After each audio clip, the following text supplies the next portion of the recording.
चला आता काढून घेऊया. झाले. चला आज म्हणलं काहीतरी गुरुपौर्णिमा आहे, काहीतरी गोड बनवावं. तर चला मी आता गुलगुल्याचा विचार केलाय. 1 वाटी गुलगुल्याचं पीठ घेतलंय आणि हे 2 वाट्याचं बनवत आहे. आता त्याच वाट्याने 1 वाटी गुळ घेतलाय. चला आता गुळ वितळून घेऊया. पाव वाटी पाणी टाकलंय. आता गुळ टाकून आपल्याला वितळून घ्यायचं आहे. आता वेलची, बडीशेप आता याला बारीक करून घेऊया. इकडे गुळ पण झालेला वितळून. आपण आता याला थंड करायला ठेवूया. खसखस आहे. चला आपण थोडंसं तूप गरम करून घेऊया पिठात टाकायला. आता हे गरम गरम तूप टाकून घेऊया आणि याच्यातच सोडा खार टाकायचा आहे.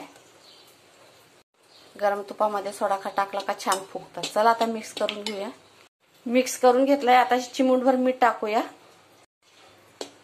गुळाचं पाणी थंड झालेलं आहे. आता थोडं थोडं टाकून आपल्याला पीठ मळून घ्यायचं.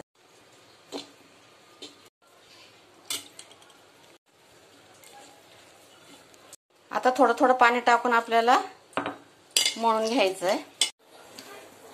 हे बघा थोडं थोडं पाणी टाकून असं सळीसर पीठ मळायचं आहे. जास्ती घट्ट नाही आणि जास्ती पातळ नाही. अजून थोडंसं घेते मी.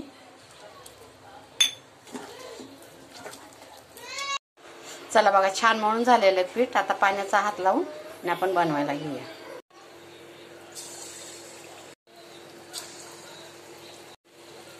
हे बघा किती छोटे छोटे टाकते किती मोठे होत आहेत. आपोआप पलटी पण होत आहेत.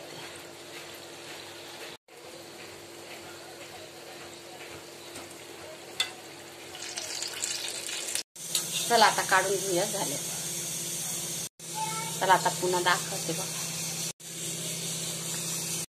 हे बघा तुम्ही बघू शकता किती छोटे छोटे सोडते आणि किती मोठे होत आहेत. चला काही आपोआप पलटी झाले. आता थोडेफार आपण पलटी करूया. झालेत बघा तयार आहेत.